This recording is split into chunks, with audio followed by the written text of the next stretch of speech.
platform digital. Bapak Ibu peserta webinar, perkenalkan nama saya Desa Nyoman Inten Kencana Adi, selaku moderator pada kegiatan webinar hari ini. Yang terhormat, Bapak Komang Budiatnya, selaku Duta Teknologi tahun 2018.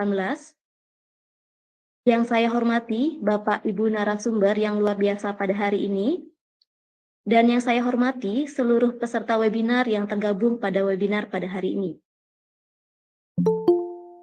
Adapun rangkaian acara kegiatan webinar pada hari ini, yaitu yang pertama, doa bersama, kemudian yang kedua, menyimak lagu kebangsaan Indonesia Raya, yang ketiga, pemaparan materi sesi pertama, selanjutnya pemaparan materi sesi kedua, dilanjutkan dengan pemaparan materi sesi ketiga, dan yang terakhir adalah pemaparan materi sesi keempat, kemudian acara penutupan. Bapak Ibu, sebelum kita mulai kegiatan webinar pada hari ini, mari kita berdoa terlebih dahulu, agar kegiatan pada hari ini dapat berjalan dengan lancar sesuai yang kita harapkan. Bapak Ibu peserta webinar, berdoa saya pimpin, berdoa sesuai dengan kepercayaan masing-masing. Berdoa dimulai. Berdoa selesai. Bapak Ibu peserta webinar yang kami hormati, untuk selanjutnya kita akan menyimak lagu kebangsaan Indonesia Raya. Kepada operator dipersilahkan.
Baik Bapak Ibu,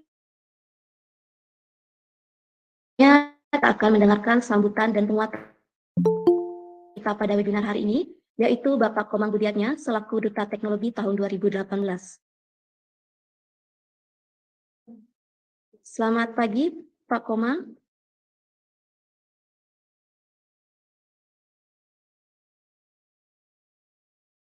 Oke, sudah terdengar Bapak. Baik Bapak, langsung saja kami persilahkan untuk memberikan sambutan dan penguatan untuk webinar pada hari ini, sekaligus membuka kegiatan webinar pada hari ini.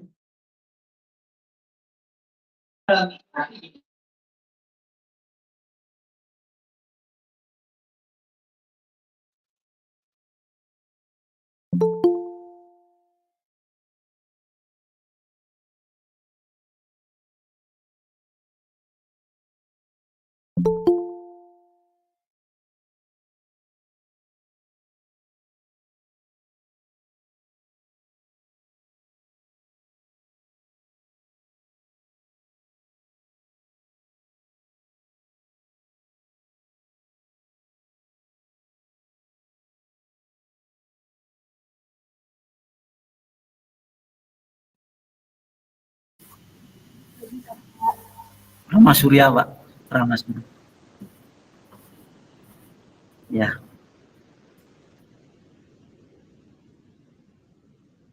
Pagi Pak Komang. Selamat pagi, Bu.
Izin Bapak. Ini terdengar suara saya nggak? Izin sertifikat sudah di tangan itu sudah 2 Pak, tapi masih proses lagi 1. Masih proses lagi 1.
Terima kasih Bapak Komang untuk penyampaian yang disampaikan kepada kami hari ini dan juga penguatan-penguatan serta motivasi.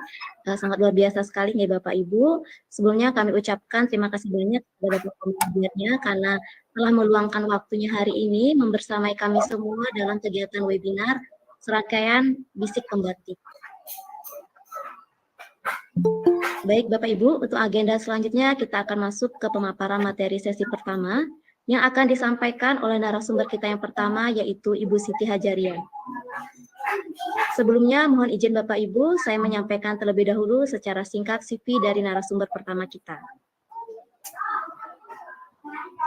Jadi, narasumber kita yang pertama, yaitu Ibu Siti Hajaria SPD, yang merupakan guru geografi di SMA Negeri 2 Banjar.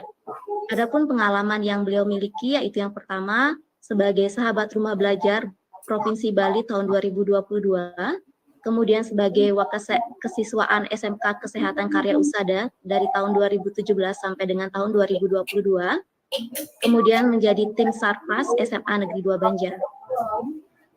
Adapun pendidikan dan penghargaan yang beliau peroleh, yaitu yang pertama, beliau merupakan S1 Pendidikan Geografi dari Pendidikan Universitas Ganesha, kemudian penghargaan yang diperoleh yaitu International Training for Geography Teachers level Secondary School 2023 tahap 1, dan kemudian beliau merupakan Google Certified Trainer level 1. Baik Bapak Ibu, demikianlah profil singkat tentang narasumber kita yang pertama pada hari ini. Baik, kita undang untuk Ibu Siti Hajaria. Selamat pagi Ibu. Selamat pagi Ibu. Oke, bagaimana kabarnya Ibu hari ini? Alhamdulillah baik ya Ibu. Bagaimana? Sehat juga Ibu. Bagaimana Ibu sudah siap untuk berbagi kepada kami semua hari ini? Ya Ibu, saya untuk berbagi. Untuk mempersingkat waktu kepada Ibu Siti Hajaria, kami persilahkan.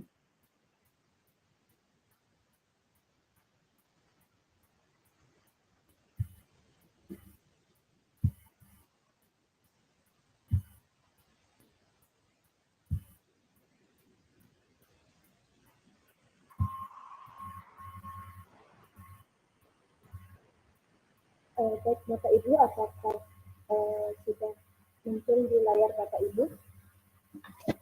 Sudah Ibu.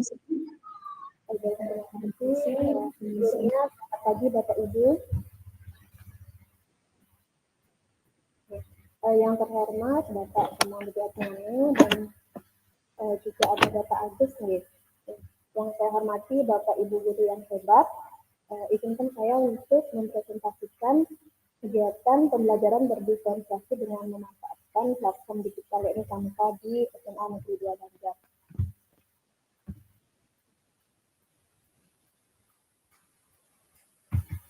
Baik Bapak Ibu, jadi mengapa saya mengambil kegiatan berdiferensiasi di SMA Negeri 2 Banjar? Karena melihat latar belakang yang ada di sekolah kami dengan peserta didik yang sangat beragam, baik itu dari karakteristik maupun potensi dari peserta didik kami. Jadi keragaman peserta didik yang ada di SMA Negeri 2 Banjar ini sangat memungkinkan terjadinya perbedaan gaya belajar yang diinginkan. Nah, dari latar belakang tersebutlah kami sebagai guru, tugas kita itu adalah memfasilitasi dan menuntun mereka agar mendapatkan kesesuaian hidup sesuai dengan bakat, minat, potensi, dan prestasi yang mereka miliki. Nah, berdasarkan dari latar belakang tersebutlah dan kondisi dari peserta didik kami, hal ini yang melatar belakangi saya melakukan proses pembelajaran berdiferensiasi yang berbasis platform digital. Jadi seperti yang kita ketahui Bapak Ibu, pembelajaran diferensiasi itu adalah pembelajaran yang memberikan keleluasaan kepada siswa untuk meningkatkan potensi dirinya sesuai dengan kesiapan belajar, minat dan profil belajar siswa tersebut. Jadi perlu kita ketahui bahwa pembelajaran diferensiasi ini tidak hanya berfokus pada produk pembelajaran, tetapi bagaimana juga kita fokus kepada prosesnya dan juga konten atau materi yang kita siapkan untuk anak-anak. Dan yang paling penting itu adalah kita fokus pada proses yang dilaksanakan pada diri kita di kelas. Nah, adapun kegiatan pembelajaran yang saya lakukan, yang pertama itu adalah diferensiasi konten, kemudian ada diferensiasi proses, selanjutnya itu adalah diferensiasi project. Jadi ketiga ini yang sudah sempat saya lakukan di SMA Negeri 2. Nah, dari proses pembelajaran di kelas, saya membagi kegiatan dari segi konten, kemudian proses, dan juga hasil atau produk. Jadi saya membagi kegiatan atau membagi kelompok tersebut sesuai dengan gaya belajar peserta didik. Jadi yang pertama yang saya lakukan adalah menyiapkan mereka asesmen dengan membagi kelompok. Yang pertama itu adalah kelompok auditori, kemudian visual, dan yang terakhir adalah kelompok kinestetik. Jadi di sini ada contoh kegiatan yang sudah sempat saya lakukan di kelas. Jadi untuk kegiatan atau pembagian kelompok saya lakukan dengan cara asesmen diagnostik non kognitif. Jadi hal ini saya menyiapkan beberapa gambar atau emoji yang disesuaikan dengan atau mendukung suasana hati mereka. Jadi ini adalah salah satu proses kegiatan pembagian kelompok di kelas. Jadi ada peserta didik yang sebagian memilih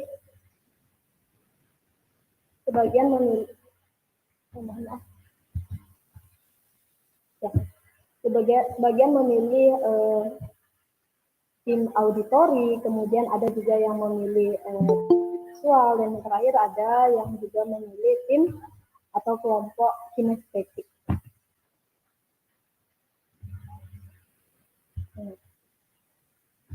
Nah, setelah kita pembagian kelompok, yang dilaksanakan adalah kita berdiri. Jadi saya menyiapkan beberapa konten atau materi kepada anak-anak, untuk anak-anak dengan memanfaatkan Canva. Jadi dengan akun Belajar ID ya. Mohon maaf Ibu Siti. Okay. Mohon maaf sebelumnya, untuk slide-nya belum berjalan, belum tidak berlanjut. Oh,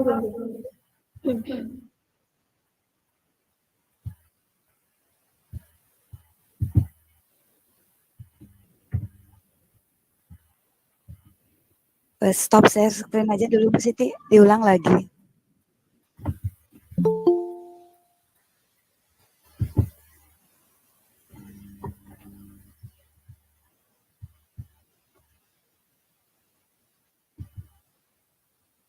Mohon maaf, itu tadi sampai mana ya? Slide-nya dari awal udah macet. Oh, dari awal? Ya. Oke, saya coba ulang deh.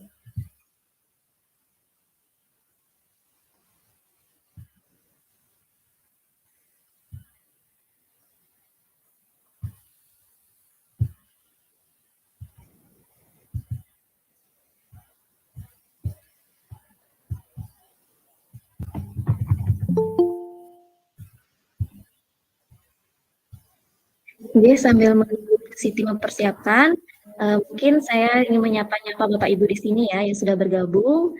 Selamat pagi Bapak Kadek Nano. Ya, selamat pagi Bapak Sri Mulyono. Ini sudah ya, sudah muncul. Oke, Ibu Siti bisa dilanjutkan. Dari awal tadi muncul, bisa saya ulang berarti ini.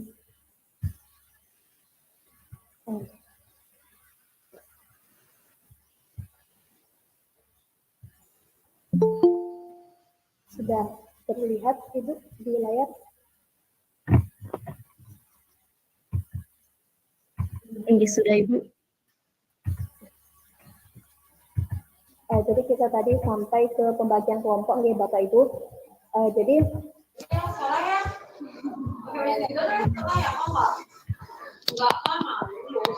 Ini salah satu kegiatan, contoh kegiatan saya pada saat pembagian kelompok. Jadi mereka dibagi ke dalam 3 kelompok. Yang pertama itu ada kelompok auditori, kemudian ada kelompok visual, dan terakhir ada kelompok kinestetik. Nah, adapun untuk konten yang saya siapkan ini dengan memanfaatkan Canva. Jadi Bapak Ibu bisa menggunakan platform digital berupa Canva ini dengan akun Belajar ID Bapak Ibu. Jadi dengan menggunakan akun Belajar ID untuk masuk ke Canva itu akan lebih seru atau lebih template-nya itu akan lebih beragam. Jadi ini ada beberapa contoh yang sudah saya buat untuk menyiapkan konten atau materi kepada anak-anak. Yang pertama ini saya menyiapkan berupa video. Ini ada contoh video untuk peserta didik di kelas. Kemudian juga saya menyiapkan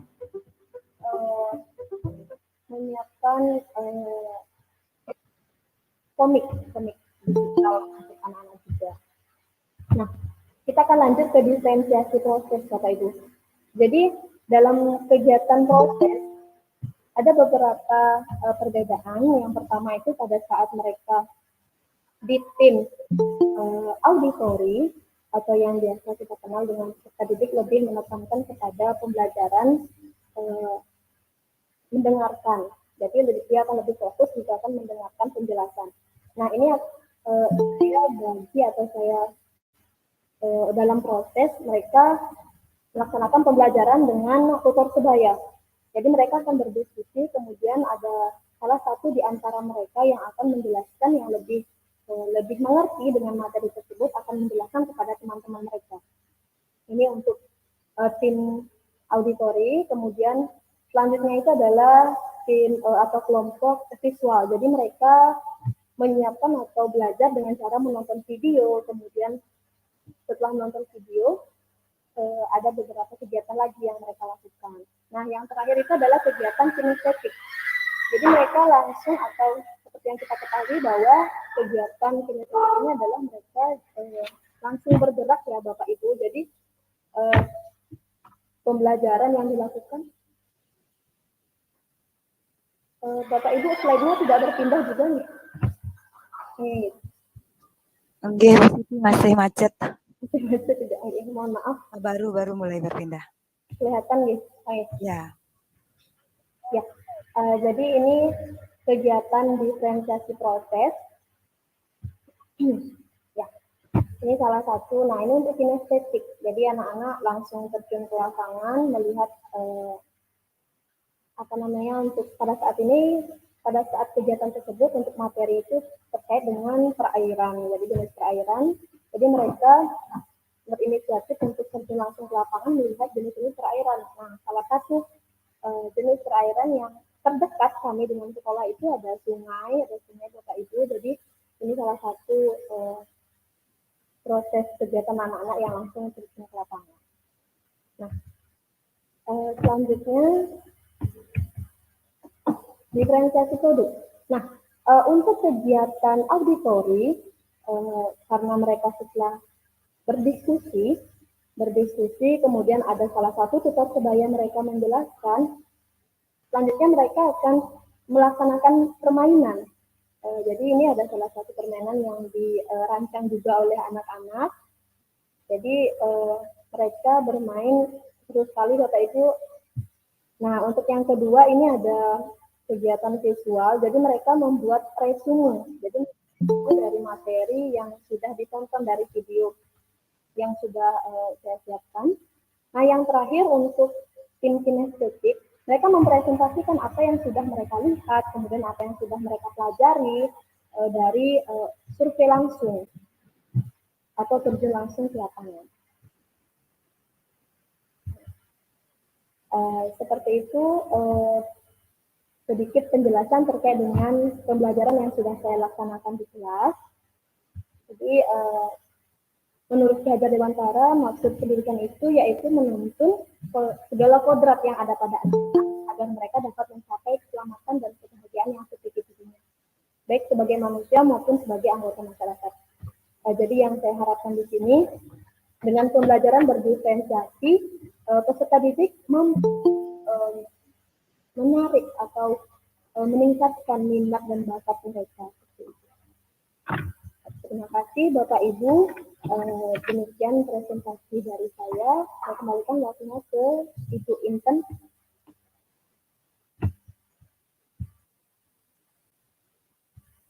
Baik, terima kasih kami ucapkan sebelumnya kepada Ibu Siti Hajarias selaku narasumber yang pertama atas pemaparan materi yang telah disampaikan, sangat luar biasa sekali ya Bapak Ibu terkait tentang pembelajaran berdiferensiasi yang sudah diterapkan oleh Ibu Siti pada proses pembelajaran. Baik, untuk selanjutnya kita akan buka sesi diskusi kepada Bapak Ibu peserta webinar. Jika ingin bertanya, kami persilahkan. Mungkin Bapak Ibu bisa raise hand atau bisa bergabung juga ke dalam room untuk menyampaikan pertanyaannya secara langsung.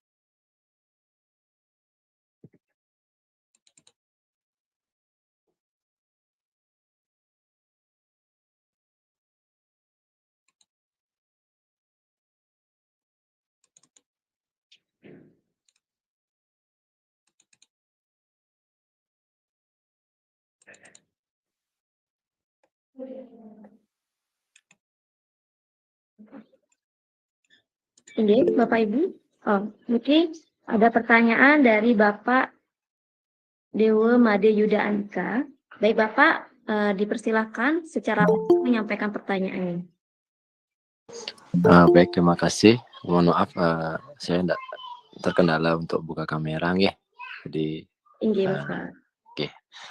Ya, terima kasih atas kesempatannya. Luar biasa sekali apa yang disampaikan Bu Siti tadi ya, terkait dengan praktek baiknya, terkait dengan pembelajaran terdiferensiasi ya, di mana sudah disampaikan tadi seperti apa penerapannya. Nah, sebenarnya saya pertanyaan mungkin nanti cukup singkat, tapi saya lebih ke mengapresiasi dengan apa yang sudah dilakukan, karena dengan pembelajaran berdiferensiasi ini tentu saja dapat mengembangkan potensi anak-anak, sekaligus juga bagaimana kita bisa memfasilitasi pembelajaran yang menyesuaikan dengan apa yang menjadi kebutuhan belajar anak. Tentu inilah yang penting kita lakukan sekarang ya, untuk di kelas kita masing-masing. Nah, cuman yang menjadi kendala selama ini itu adalah bagaimana pembelajaran itu dapat berlangsung efektif di kelas-kelas besar, Bu. Itu karena jujur kalau di kelas saya itu jumlah siswanya sudah kepala 4 seperti itu. Nah, mungkin Ibu bisa berbagi ya seperti apa tips dan triksnya jika ada di kelas-kelas besar seperti itu. Oke, terima kasih atas kesempatan. Baik, terima kasih Bapak Dewa Yuda atas pertanyaannya. Kepada Ibu Siti, dipersilakan untuk memberikan tanggapan. Terima kasih Bapak Ida.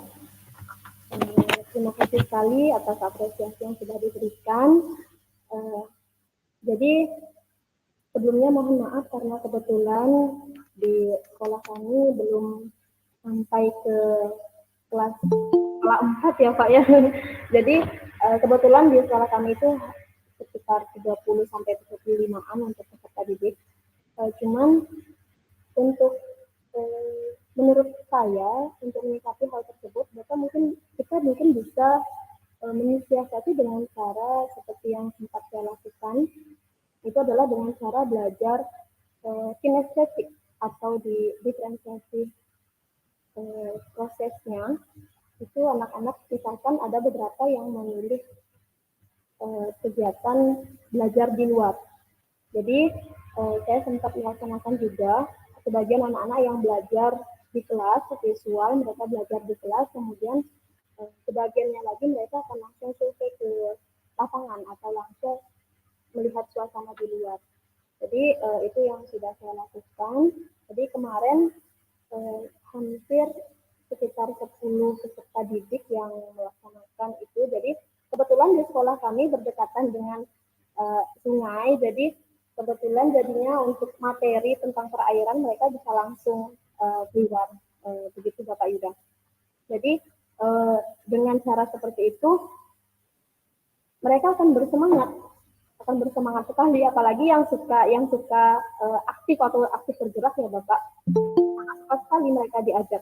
Nah tapi kita tetap dalam pengawasan, misalkan pada saat mereka keluar kita tetap awasi, kemudian di lain kelompok atau di kelompok auditor atau visual bisa kita tinggalkan sebentar. Nah, mungkin itu dari saya, Bapak Yuda. Baik, terima kasih atas tanggapannya. Bagaimana Bapak Yuda? Ya, terima kasih Bu, sangat menginspirasi, apalagi tadi sudah bisa memanfaatkan aset ya, karena di sekolahnya dekat dengan sungai. Nah ini nanti coba saya akan terapkan juga. Kebetulan sekolah saya juga kalau sungai sih nggak ada Bu, tapi lebih ke sungai buatan Bu, sering banjir kalau hujan gitu untuk lingkungan. Bahaya itu Pak Yuda ya. Baik, nanti coba saya kembangkan lagi aset-aset yang ada untuk nanti saya manfaatkan. Terima kasih Bu, semangat. Asetnya Pak. Sama-sama Pak Yuda.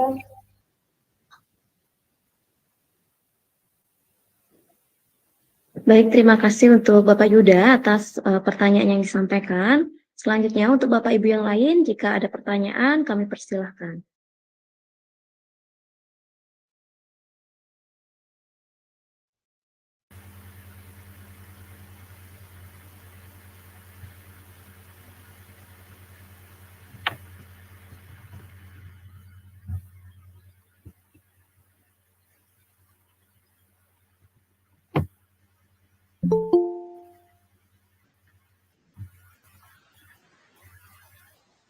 Oke, Bapak Ibu, jika tidak ada pertanyaan, maka demikianlah sesi diskusi untuk materi pertama yang disampaikan oleh narasumber kita, yaitu Ibu Siti Hajariah. Kemudian kita lanjutkan ke pemaparan sesi yang kedua.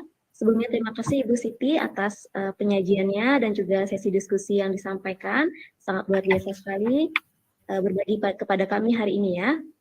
Jadi dapat tepuk tangan dari Pak Agus Suputrayasa. Terima kasih Bapak. Terima kasih Bu Inten. Apakah Ibu Kusuma? Bapak Agung. Kan ada raise hand. Oh maaf, saya salah pencet ini. Oh ini. Baik, jika tidak ada pertanyaan lagi dari Bapak Ibu, maka kegiatan webinar kita lanjutkan ke agenda selanjutnya, yaitu pemaparan materi untuk sesi kedua yang akan dipaparkan oleh narasumber kita yang kedua, tentunya yang sangat menginspirasi sekali nih Bapak Ibu, yaitu Bapak Agung Pramasurya. Mohon izin Bapak Ibu, saya menyampaikan terlebih dahulu secara singkat CV dari Bapak narasumber kita yang kedua. Beliau atas nama I Gusti Ngurah Agung Pramasurya Dwi Septian SPD. Beliau merupakan guru desain komunikasi visual di SMK Negeri 1 Busung Biu. Adapun beberapa pengalaman yang telah beliau miliki, yaitu yang pertama sebagai editor di Bali Animasi Solusi Eka Karsa atau BAS Studio dan Pasar, yaitu tahun 2018 sampai dengan tahun 2019. Kemudian menjadi Kepala Kompetensi Keahlian Multimedia di SMK Negeri 1 Busung Biu, yaitu dari tahun 2019 sampai dengan tahun 2021. Kemudian Ketua Tim Publikasi SMK Negeri 1 Busung Biu. Kemudian Kepala Bagian Sertifikasi LSP P1 SMK Negeri 1 Busung Biu. Kemudian merupakan Wakil Kepala Sekolah Bidang Kesiswaan di SMK Negeri 1 Busung Biu. Dan beliau juga merupakan pencipta Mars SMK Negeri 1 Busung Biu. Dan beliau merupakan narasumber praktik baik IKM tahun 2022. Wah, luar biasa sekali nih pengalaman dari Bapak narasumber kita yang kedua ini nih Bapak Ibu. Adapun pendidikan dan sertifikasi atau penghargaan yang dimiliki oleh narasumber kita yang kedua, yaitu beliau merupakan S1 Pendidikan Teknik Informatika. Selanjutnya merupakan Asesor Multimedia LSP P1 SMK Negeri 1 Busung Biu. Beliau juga merupakan peserta terbaik Upskilling dan Reskilling Multimedia pada tahun 2020. Kemudian beliau memperoleh sertifikasi digital marketing, yaitu tahun 2021 sampai dengan tahun 2024. Dan merupakan juara ketiga lomba artikel ilmiah antar guru SMA SMK PGRI Buleleng pada tahun 2022. Ya, luar biasa sekali nih Bapak Ibu pengalaman serta penghargaan yang dimiliki oleh Bapak Agung Pramasurya. Ini Bapak Ibu, demikianlah profil singkat tentang pemateri kita yang kedua hari ini. Ini kita sambut Bapak materi kita yang kedua untuk bergabung ke room. Selamat siang Bapak Agung. Selamat siang Ibu Desa. Suara saya sudah terdengar dengan jelas ya? Inggih, sudah Bapak. Ya, gimana kabarnya hari ini Bapak?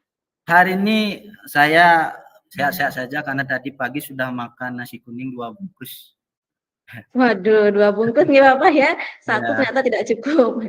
Inggih. Ya. Baik Bapak, gimana? Sudah siap untuk berbagi kepada kami hari ini? Bisa lanjut, Bu? Agung? Bisa lanjut? Oke. Baik Bapak, untuk waktu dan tempat dipersilakan untuk menyampaikan materi pada hari ini. Ya, terima kasih Ibu Desa sebagai moderator. Sebelumnya saya mau menyapa dulu Bapak Ibu peserta webinar hari ini. Selamat masih pagi ya. Selamat pagi Bapak Ibu. Pagi, Pak. Pagi, Pak. Selamat pagi, Pak. Pagi, Pak Agung. Pagi, Pak. Selamat pagi, Pak Agung. Pagi Pak Agung. Apa kabarnya Bapak Ibu? Jangan lupa sarapan ya. Baik. Jadi sebelum saya lanjut, saya juga ingin mempromosikan sedikit tentang akun belajar.id-nya. Ya, Bapak Ibu apakah sudah memiliki akun belajar.id-nya? Sudah. Sudah Pak. Sudah, Pak Agung. Ya, kalau bisa diusahakan agar memiliki dan diaktifkan karena banyak sekali manfaatnya Bapak Ibu. Salah satu contohnya adalah kapasitas penyimpanan Google Drive-nya yang sangat besar, sekitar 100 giga kalau nggak salah ya. Terakhir saya lihat 100 giga. Itu manfaatnya dibandingkan dengan akun Gmail lainnya.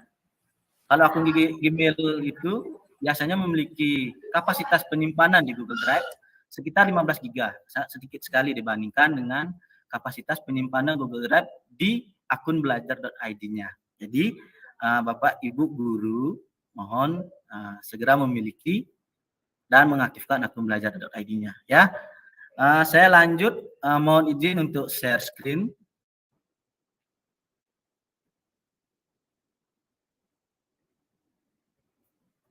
Apakah sudah terlihat ya tampilannya?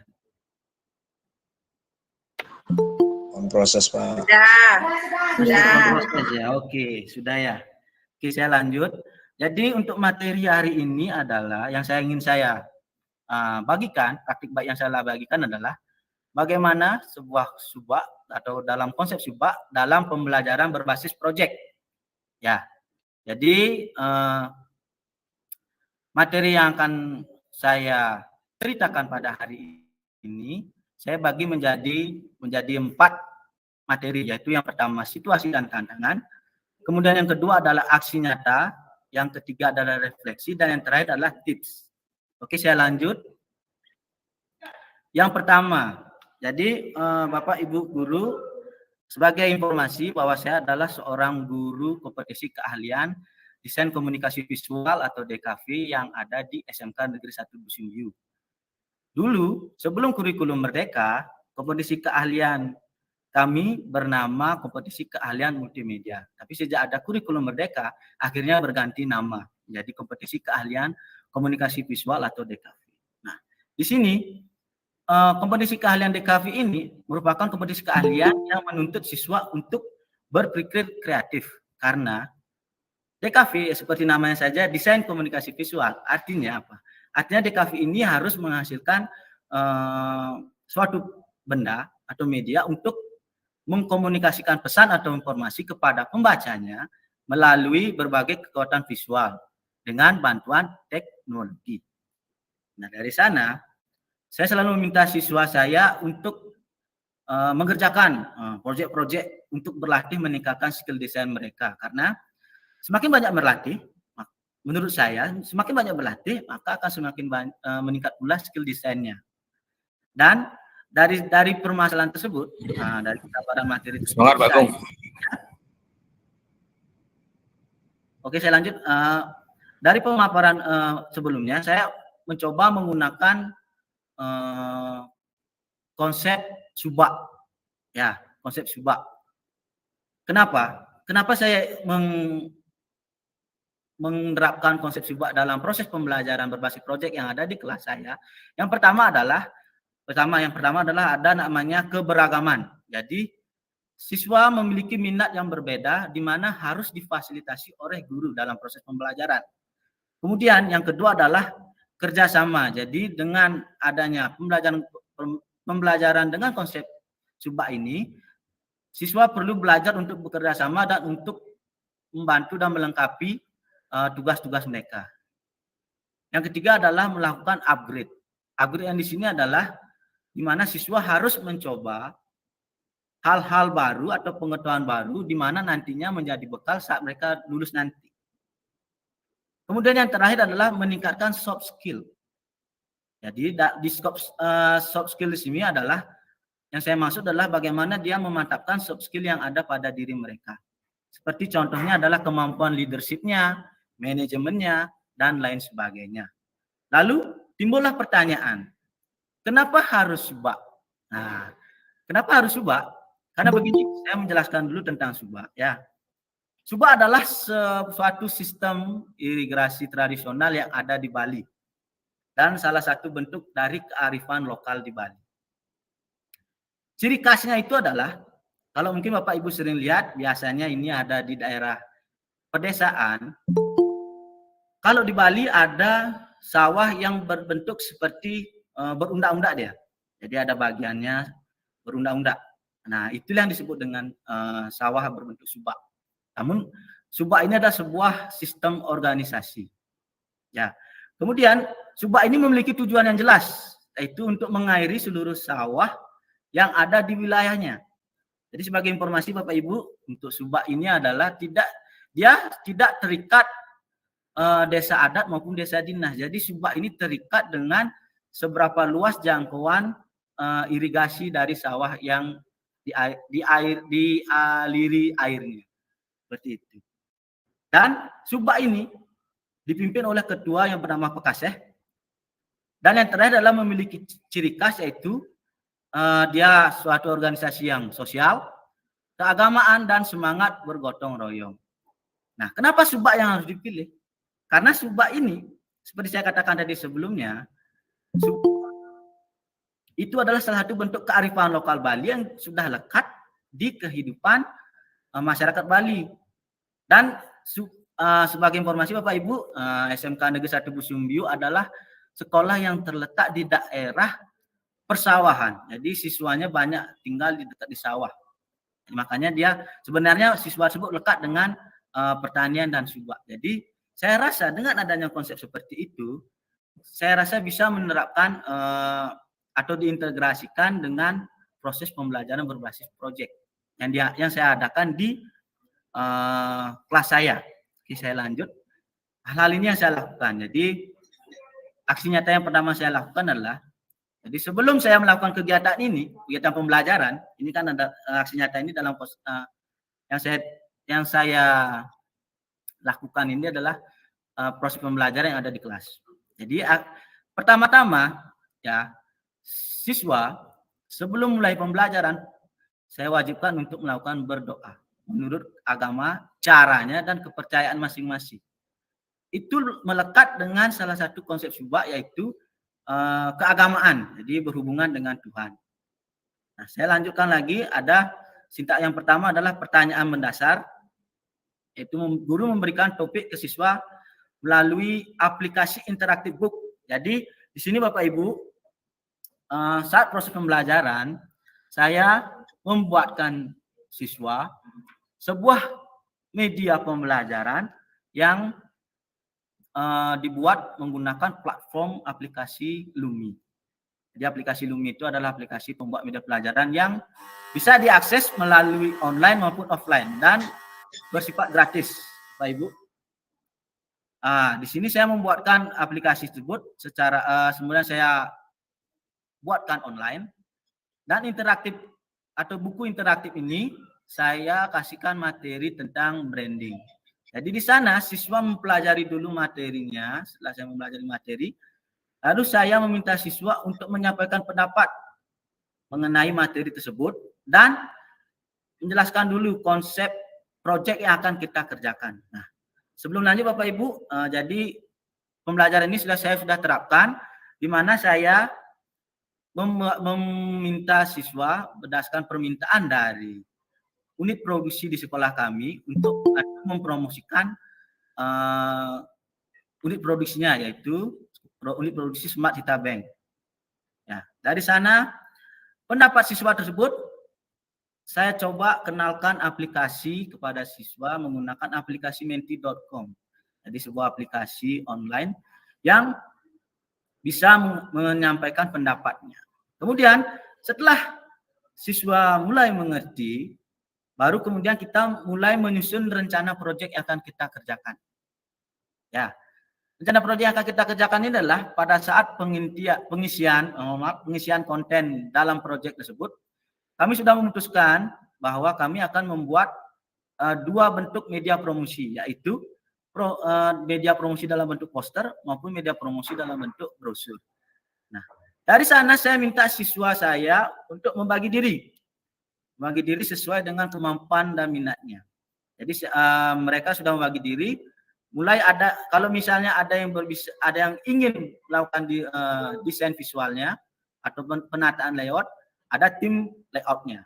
Kalau ada yang ingin mencari fotonya, ada tim fotografinya. Dan kalau ada yang ingin mencari informasi, ada yang melakukan tim sebagai tim wawancaranya. Jadi mereka dipilih membagi dirinya sesuai dengan minatnya.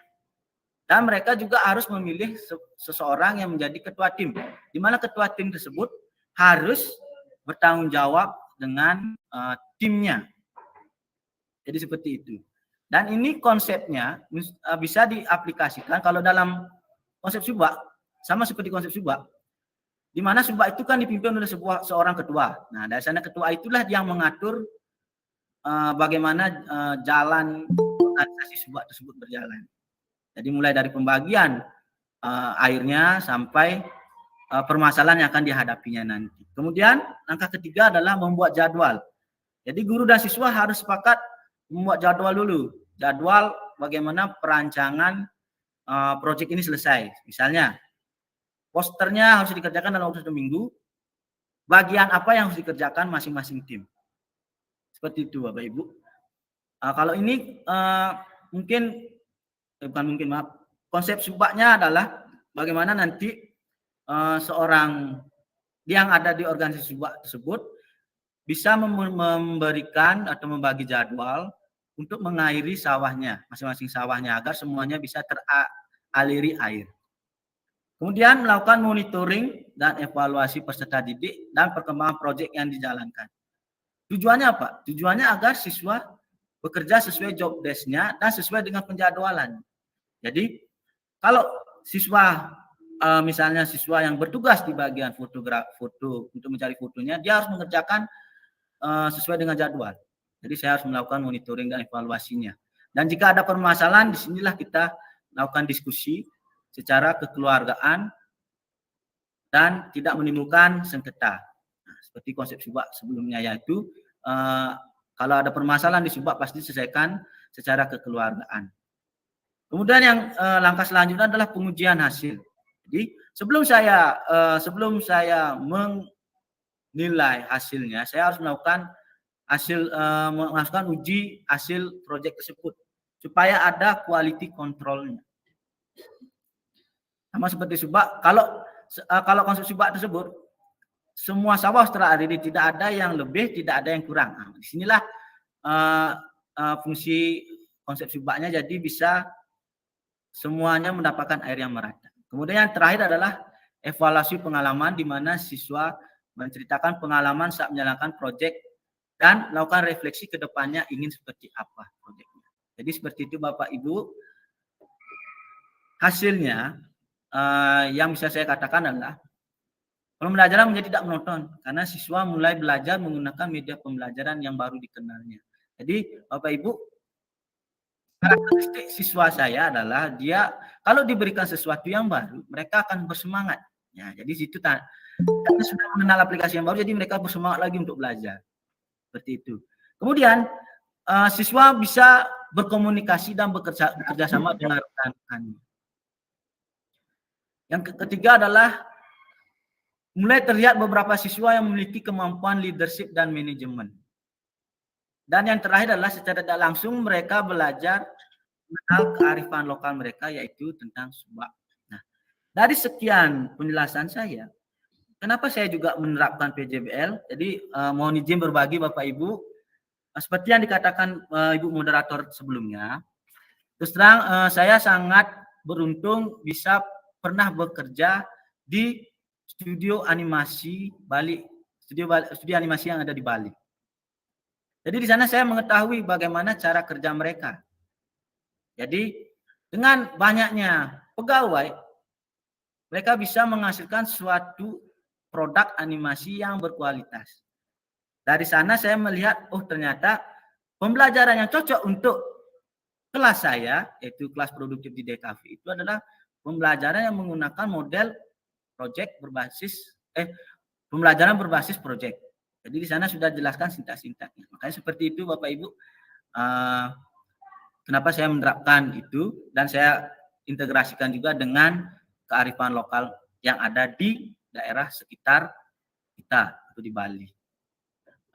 Sekian tipsnya adalah supaya bisa menjalankan praktik baik ini, karena praktik baik ini sebenarnya kalau dikatakan praktik baik bisa diterapkan ke seluruh satuan pendidikan, menurut saya agak kurang cocok, karena begini, praktik baik ini dipengaruhi oleh beberapa faktor, yaitu mungkin dari jumlah siswa, kondisi lingkungan masing-masing siswa pasti berbeda-beda, termasuk juga dengan kondisi sekolahnya. Nah, oleh karena itu, sebelum menjalankan praktik baik, yang saya lakukan yang pertama adalah kita harus mengobservasi lingkungan yang ada di sekitar sekolah dulu. Apakah lingkungannya itu berada di daerah pedesaan yang ada sawahnya, atau yang berada di daerah perkotaan. Kemudian yang kedua adalah mengenali dulu karakter siswa. Jadi kalau kita sudah mengetahui karakter siswa, jadi kita gampang untuk melakukan atau menerapkan model pembelajaran yang akan kita inginkan. Jadi gampang kita menentukan. Dan yang ketiga, yang terakhir adalah perbanyak literasi. Bapak Ibu, literasi ini sangat penting, karena dari literasi kita bisa dengan cara membaca, kita bisa mengetahui banyak sekali model-model pembelajaran yang bisa diterapkan dalam proses pembelajaran Bapak Ibu. Jadi sekian presentasi dari saya, dan saya ada sebuah kata-kata bijak dari film Kerasakti, yaitu saat pendeta Tong Sancong memberikan nasihat kepada murid-muridnya. Dia memberikan nasihat, isi adalah kosong, kosong adalah isi. Jadi Bapak Ibu, saat ini kita sedang melakukan webinar berbagi. Jadi kita, walaupun kita sudah mengetahui, tapi kosongkan dulu pengetahuan Ibu, kita isi dengan pengetahuan baru. Jadi anggap seperti sebuah gelas. Jika gelas tersebut berisi air, itu artinya otak Bapak Ibu sudah penuh dengan pengetahuan. Jadi kita harus buang dulu, baru kita isikan dengan pengetahuan baru, sehingga air tersebut bisa berada di gelas. Terima kasih Bapak Ibu, mohon maaf apabila ada kata-kata yang kurang menyenangkan. Terima kasih. Waktu saya kembalikan ke moderator. Terima kasih.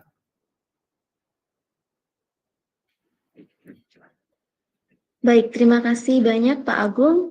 Kami ucapkan atas pemaparan materi yang telah disampaikan dan meluangkan waktu untuk hari ini juga berbagi dan sharing kepada kami semua hari ini. Tentunya materi yang sangat luar biasa dan sangat menginspirasi sekali ya Bapak Ibu ya. Apalagi menggunakan konsep subak gitu nih. Baik, untuk Bapak Ibu, kita lanjut ke agenda selanjutnya yaitu sesi diskusi. Bagi Bapak Ibu yang ingin bertanya, kami persilahkan. Baik, untuk Bapak Musrik Riza.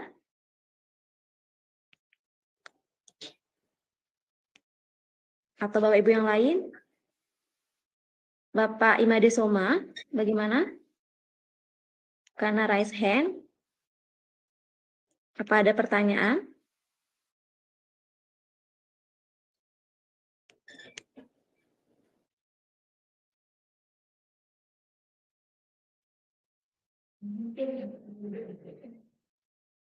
Ini sambil menunggu Bapak Ibu yang ingin bertanya, saya informasikan terkait link presensi sudah ada pada room chat nggih Bapak Ibu.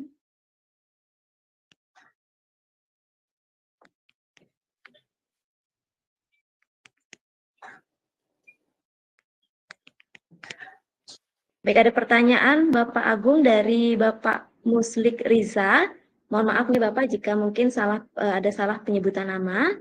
Bertanya yaitu bisa enggak diterapkan di tingkat SD Pak Kenten Pak Agung? Bisa ditanggapi langsung? Siap, terima kasih Bu Desa. Selamat pagi Bapak Muslik Riza. Saya akan langsung tanggapi Pak ya. Apakah bisa diterapkan di lingkungan SD? Nah, bisa saja Bapak. Saya seperti yang saya katakan tadi, penerapan praktik baik ini sebenarnya kan untuk menginspirasi. Ya, tergantung sekarang bagaimana apakah lingkungan Bapak, lingkungan sekolah Bapak, apakah sama dengan lingkungan kondisi geografis yang ada di sekolah saya atau tidak, seperti itu Bapak. Jadi tetap memperhatikan kondisi lingkungan dan kondisi karakter siswa, seperti itu Bapak. Tapi saya rasa bisa diterapkan Pak. Terima kasih. Baik, terima kasih Bapak Agung atas tanggapannya. Bagaimana Bapak Muslik? Semoga bisa diterima nggih. Inggih matur suksema katanya Bapak dari Bapak Muslik Riza. Baik, untuk pertanyaan selanjutnya yaitu dari Bapak Imade Some. Karena Pak Made Some raise hand, kami persilakan secara langsung untuk bertanya.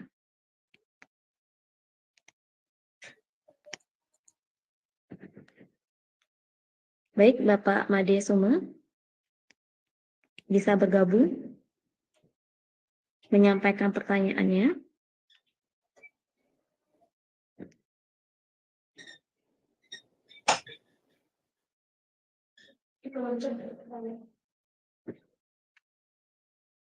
Bagaimana Bapak Soma? Inggih, sambil mempersiapkan pertanyaan, mungkin kita lanjut ke Bapak Dewmade Yuda. Dipersilahkan untuk menyampaikan pertanyaannya Bapak. Baik, ya, terima kasih Bu Desa ya, sudah memberikan kesempatan. Luar biasa nih Pak Gusti, pemaparannya bisa menerapkan subak ya ke dalam PJBL itu. Karena kalau kita melihat bagaimana anak-anak kita sekarang mungkin tidak semuanya ya paham atau bahkan mengetahui terkait dengan sistem subak ini. Nah tentunya kalau Pak Gusti sudah menerapkannya dalam PJBL di kelas Bapak, tentu saja memberikan pengalaman juga kepada anak-anak bagaimana mereka bisa mengalami pembelajaran tidak hanya berkaitan dengan mapelnya ya, tapi mereka bisa mendapatkan apa yang ada di lingkungan mereka. Ini sudah sangat luar biasa sekali, sangat menginspirasi Pak Gusti. Jadi kalau saya lihat tadi ada untuk penjadwalannya sudah bagus sekali, saya lihat sudah runut dan sudah detail. Cuman mungkin ada yang menjadi pertanyaan saya di sini karena di sana ada pembagian tim ya Pak ya, di mana anak-anak dibebaskan dalam kemampuan dan juga minat mereka gitu kalau tidak salah tadi saya tangkap. Nah, yang ingin saya tanyakan di sini apakah bagaimana dengan jumlah personilnya Pak? Karena kan mereka memilih timnya masing-masing ya seperti itu. Yang selama ini Bapak dapatkan di kelas Bapak yang sudah diterapkan itu bagaimana dengan jumlah personilnya? Apakah bisa berimbang atau seperti apa mungkin penanganannya jika memang tidak berimbang? Lalu untuk tim yang per kelas Pak nggih? Atau tiap kelas dibagi menjadi beberapa kelompok lagi? Nah itu mungkin pertanyaan saya. Nggih, semua Pak Gusti. Mohon enten.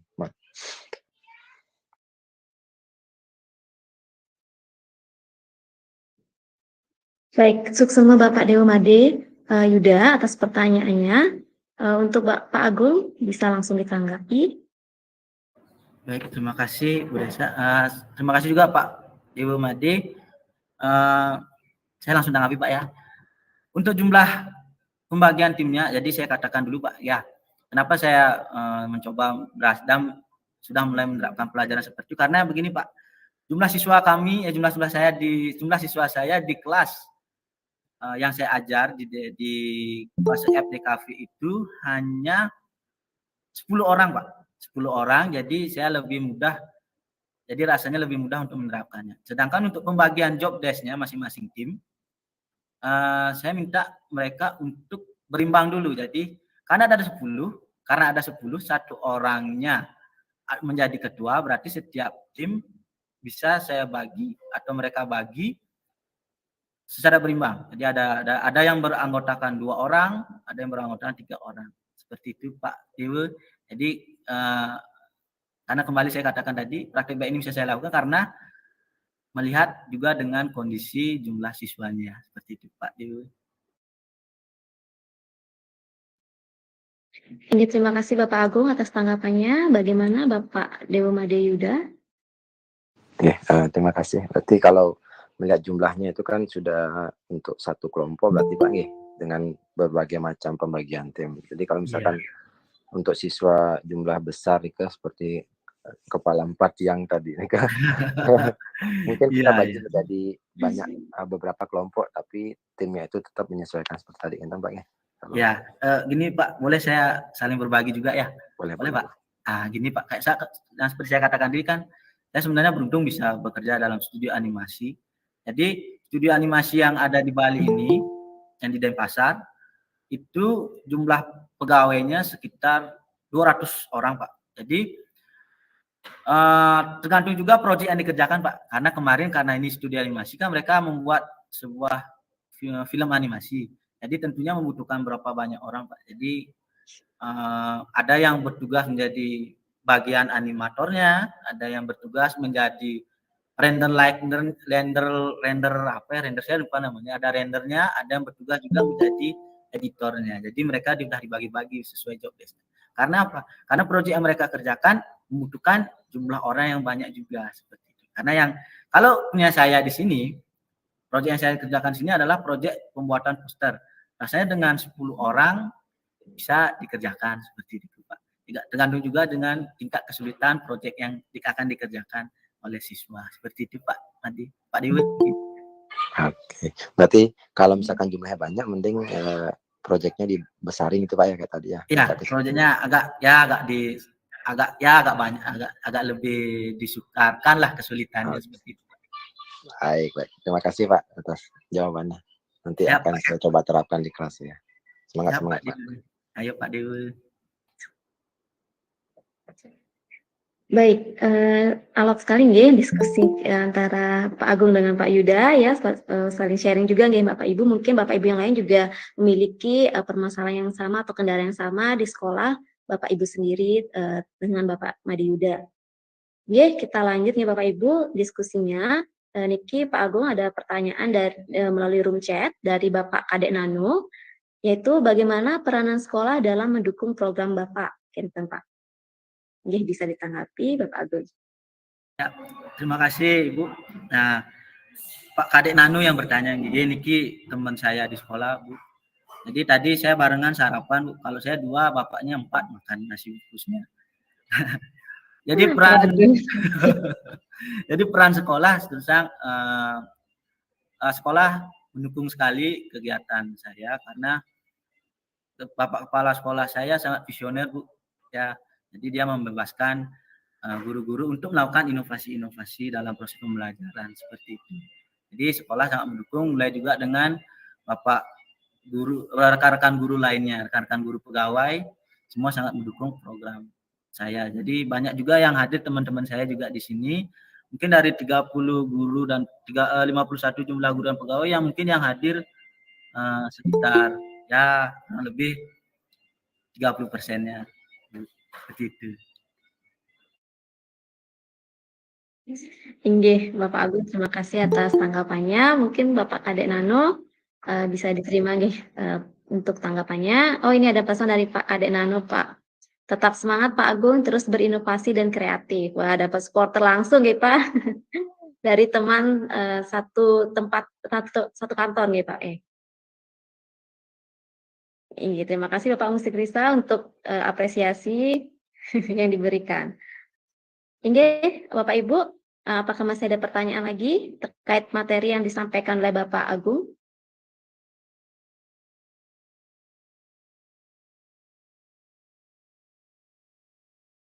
Baik, jika tidak, kami cukupkan sesi diskusi pada pemaparan materi yang kedua ini. Oke, terima kasih Pak Agus Suputrayasa untuk apresiasi yang diberikan. Niki ada Pak Some yang masih raise hand. Guys, kami persilakan Pak Some untuk menyampaikan pertanyaannya.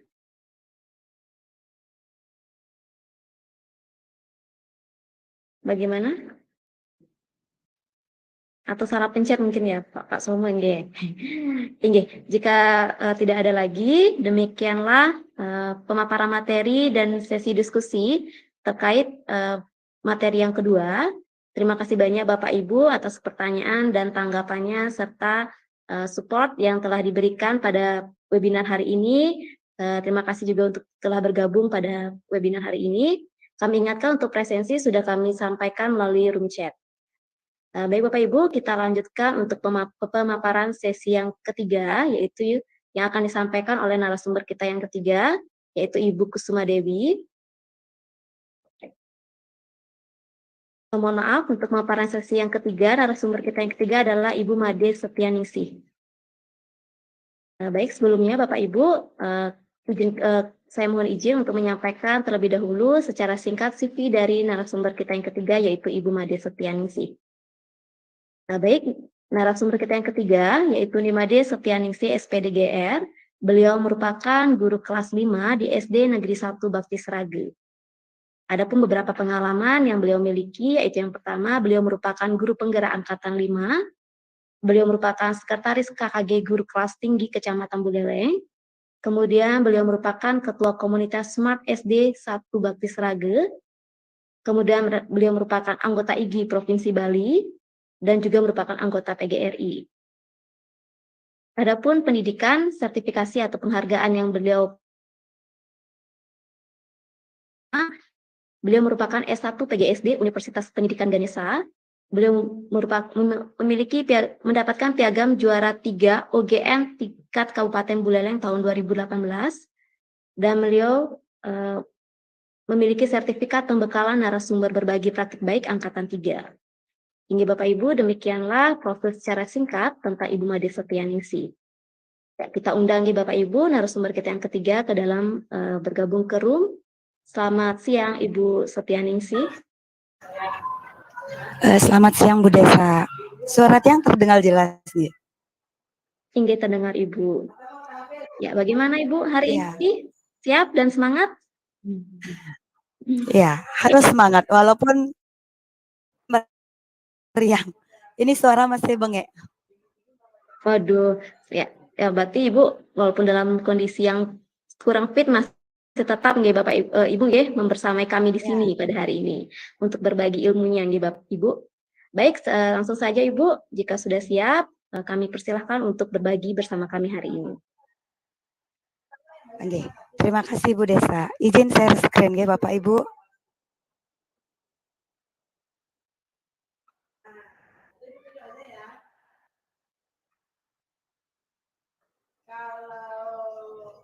Sudah terlihat Bapak Ibu nggih?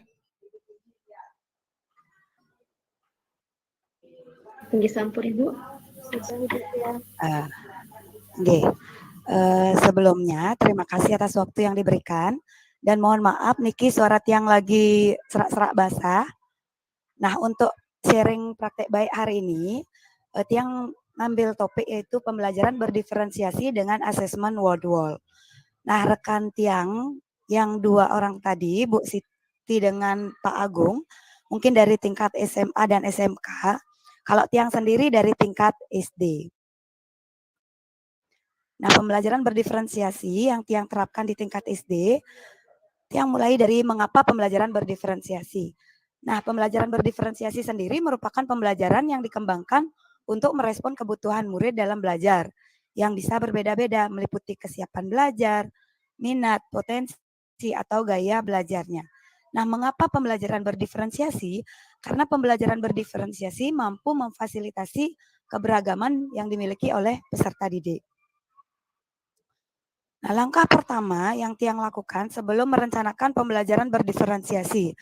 Jadi langkah pertama yang Tiang laksanakan yaitu melaksanakan asesmen diagnostik. Jadi asesmen diagnostik yang Tiang laksanakan yaitu asesmen diagnostik non-kognitif. Jadi Tiang menyampaikan beberapa pertanyaan pemantik kepada 35 siswa.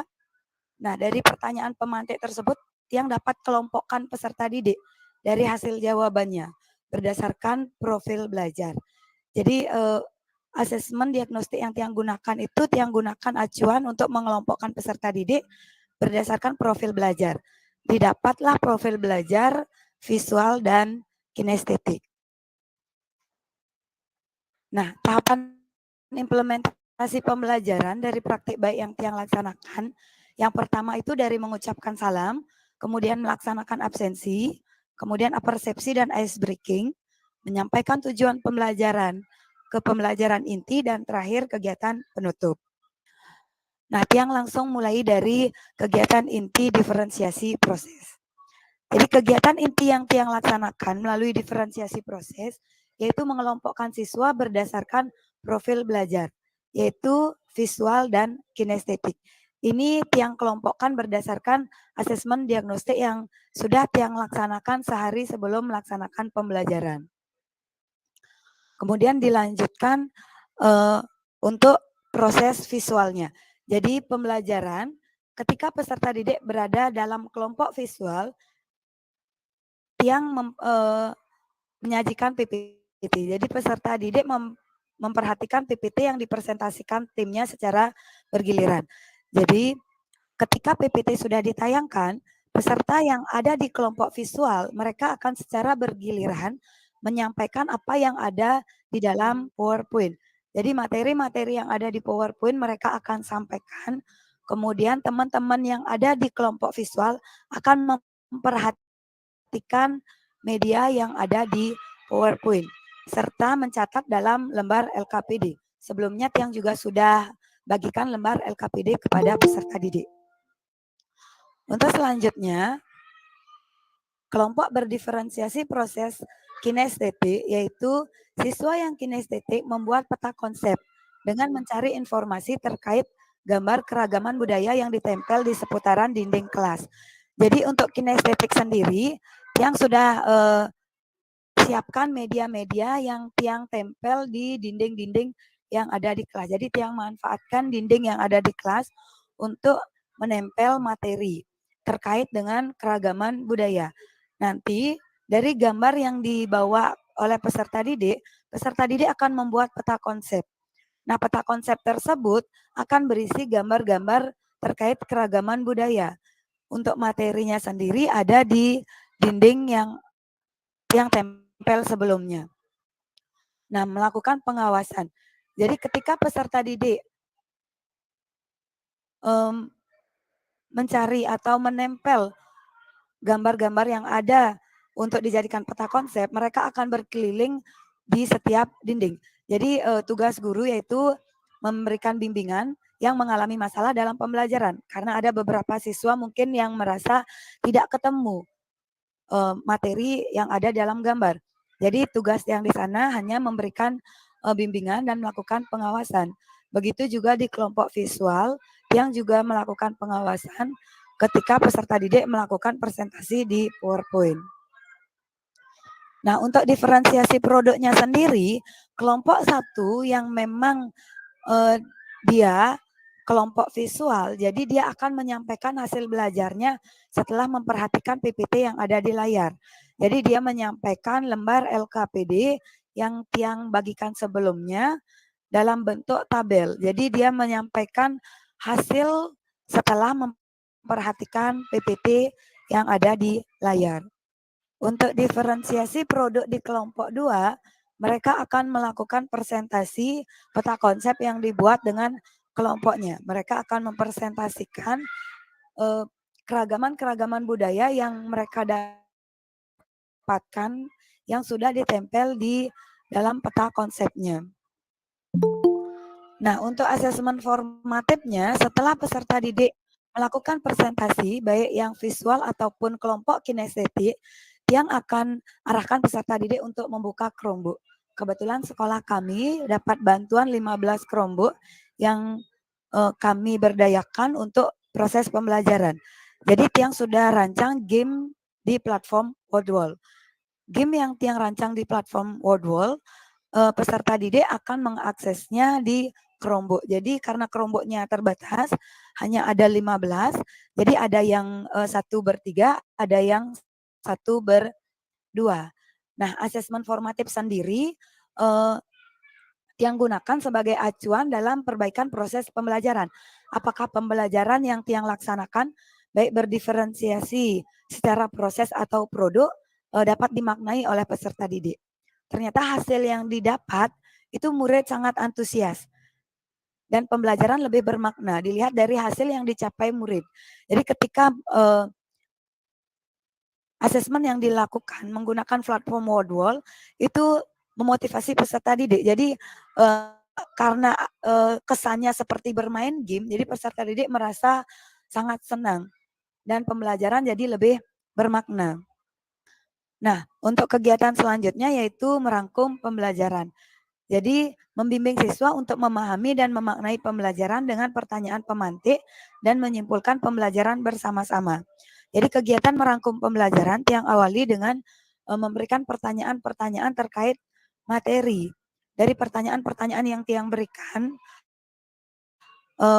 Tiang dan peserta didik akan merangkumnya dan menyimpulkan secara bersama-sama materi yang sudah dipelajari. Kemudian untuk kegiatan refleksi, Tiang bagikan sticky note kepada peserta didik. Jadi peserta didik akan menuliskan pesan dan kesan melalui sticky note yang Tiang bagikan. Kemudian sticky note-nya akan ditempel di papan. Dari sticky note yang dibuat peserta didik, Tiang melakukan refleksi, Tiang bacakan apa pesan dan kesan dari pembelajaran yang ditulis oleh peserta didik. Kemudian Tiang minta perwakilan 1-2 orang untuk membacakan pesan dan kesan yang sudah ditulisnya di dalam sticky note. Nah, cukup sekian pembelajaran berdiferensiasi yang Tiang dapat bagi hari ini. Untuk itu Tiang izin stop share screen.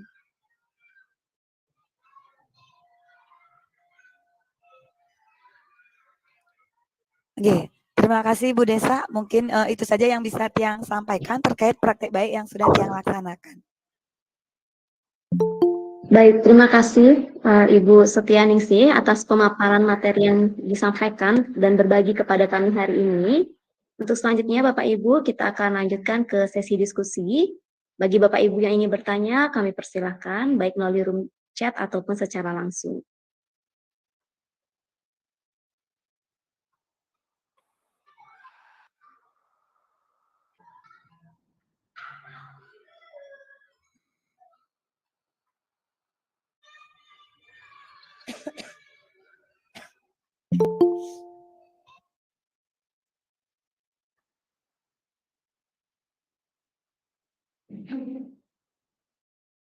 Ini Bapak Ibu yang ingin bertanya, kami persilahkan.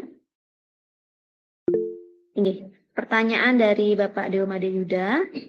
Untuk Bapak Made Yuda, kami persilahkan untuk bertanya secara langsung.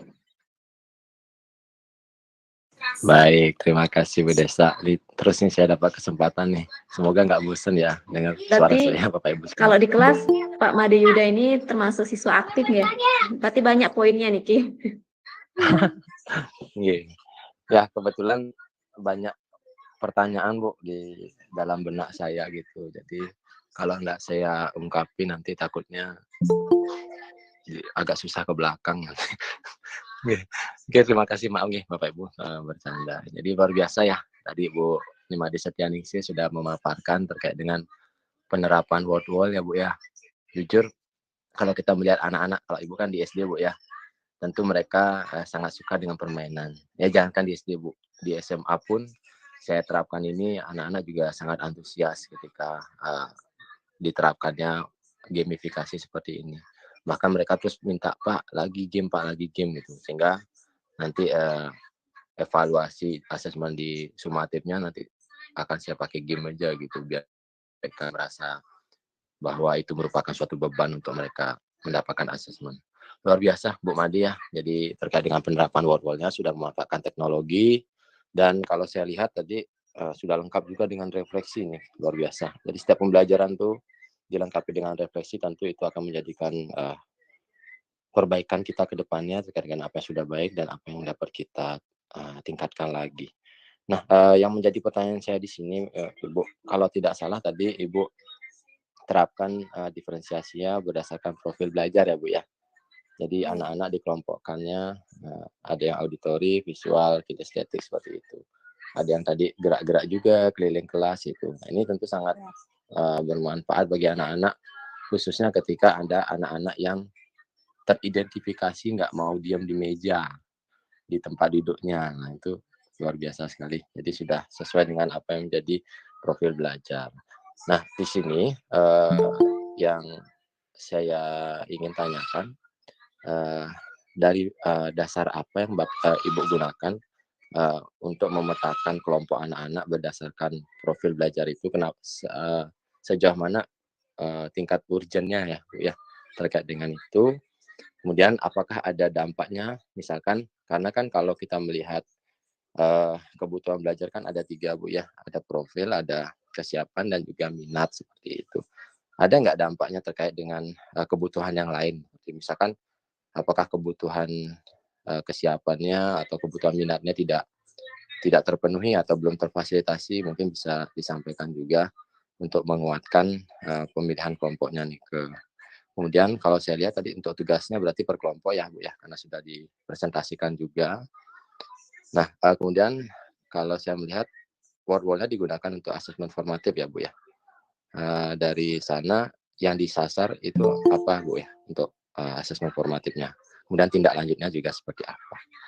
Itu sih yang masih ada pertanyaan dalam pikiran saya. Semoga setelah ini bisa mendapatkan pencerahan. Semua Bu ya.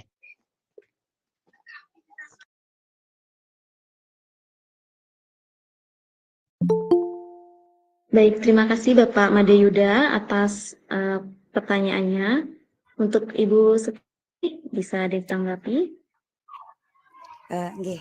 Terima kasih Pak Dewu atas pertanyaannya. Ini pertanyaan yang luar biasa sekali nih Pak Dewu.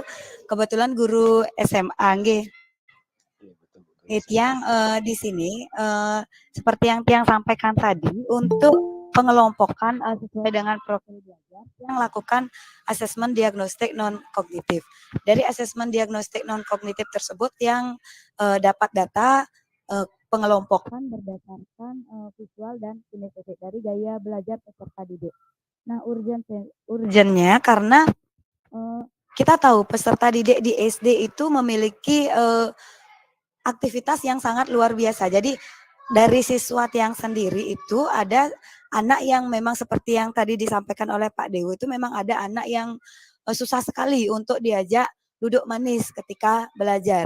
Kemudian dari asesmen diagnostiknya juga Tiang sudah menyantumkan di sana. Jadi ada pertanyaan pemantik yang memang memancing anak-anak, apakah suka belajar dengan bergerak, apakah suka belajar hanya menonton di layar, apakah suka belajar ketika mendengarkan penjelasan guru gitu. Jadi Tiang berikan daftar checklist di sana.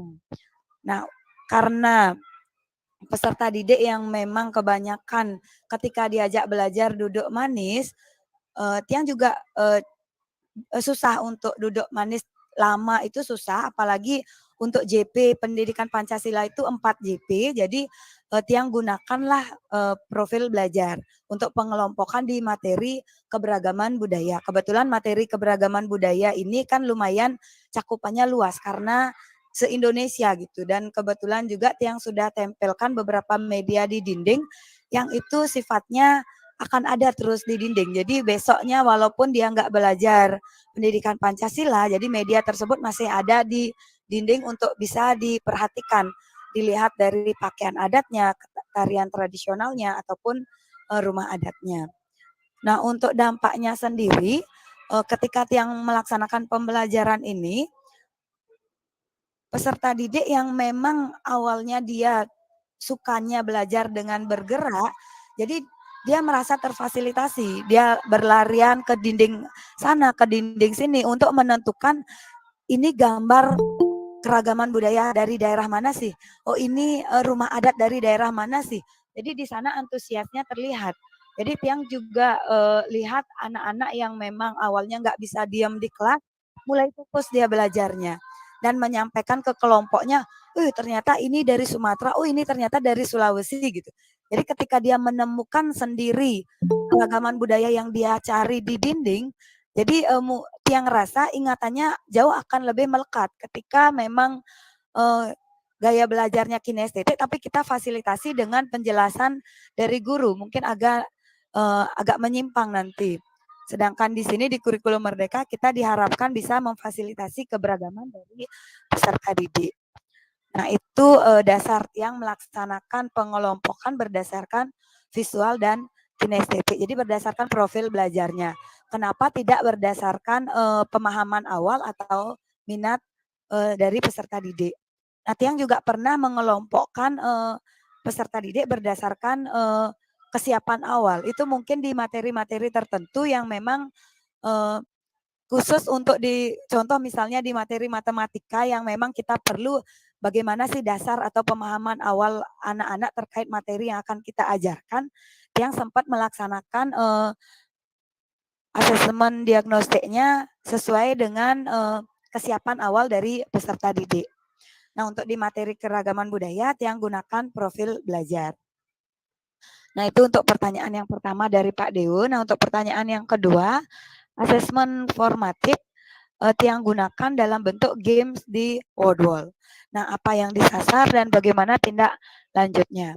Untuk yang disasar di dalam asesmen formatif, kita tahu sendiri bahwa asesmen formatif itu digunakan sebagai acuan untuk memperbaiki proses pembelajaran. Jadi asesmen formatif itu bukanlah nilai yang nantinya kita akan masukkan di dalam raport.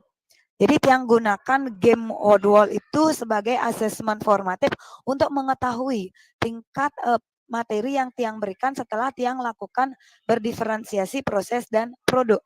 Apakah diferensiasi proses dan produk Tiang materinya bisa dimaknai oleh peserta didik? Peserta didik menjawabnya dalam bentuk games di platform Wordwall.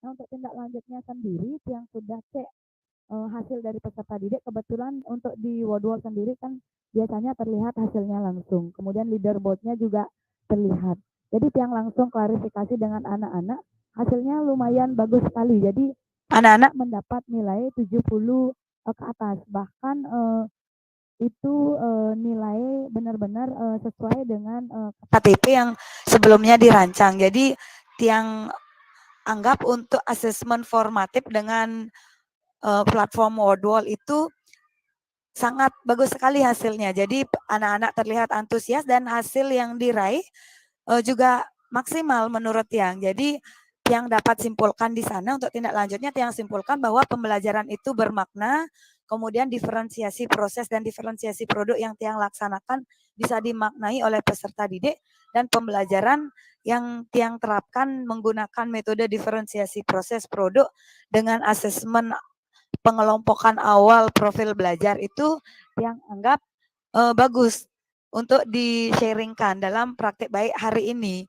Jadi Tiang tidak mengulang materi itu lagi karena pembelajaran sudah dimaknai oleh peserta didik dan peserta didik mampu menguasai materi tersebut. Mungkin itu saja yang bisa Tiang sampaikan Pak Dewa. Terima kasih.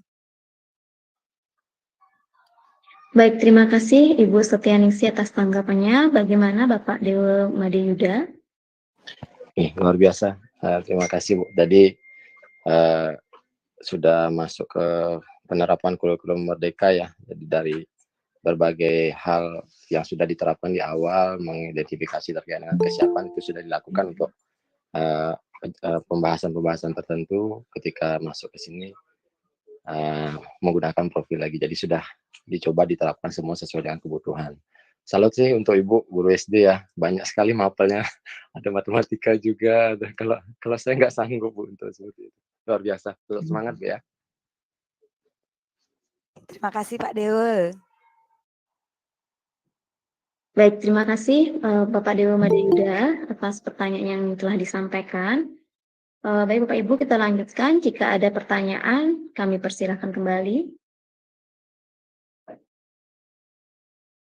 Bapak Ibu bisa raise hand atau bisa bergabung langsung untuk menyampaikan pertanyaannya.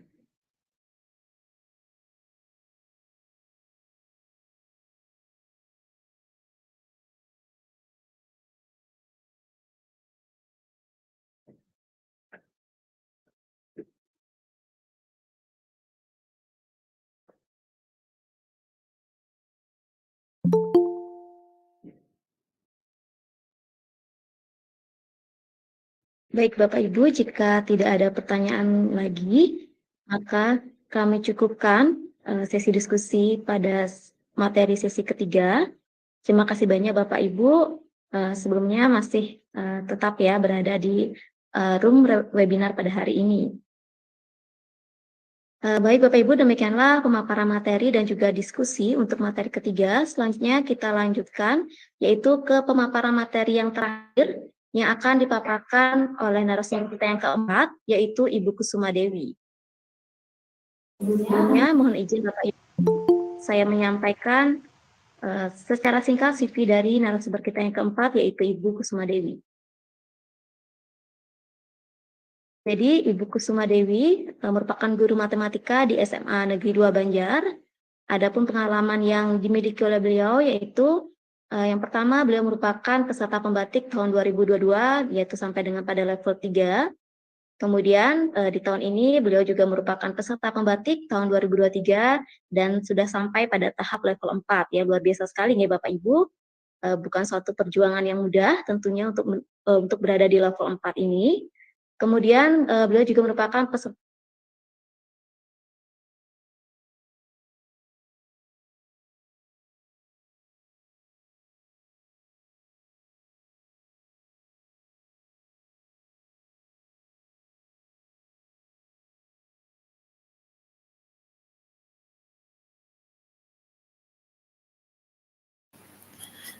Selamat siang, Bapak Ibu. Selamat siang. Apakah suara saya sudah terdengar?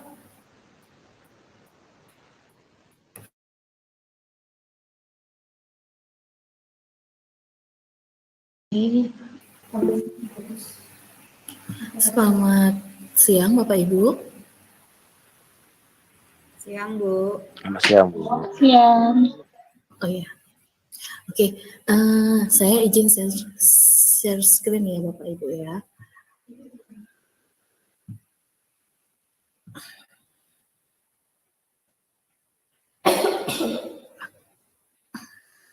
Oke.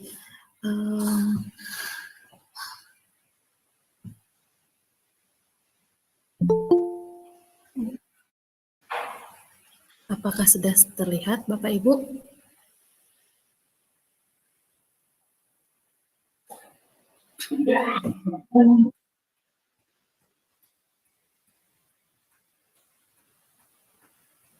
Oke, sudah bisa dilihat? Ya, jadi kan nama saya Nila Kusuma Dewi, saya guru matematika di SMA 2 Banjar, sama seperti dengan Ibu Siti.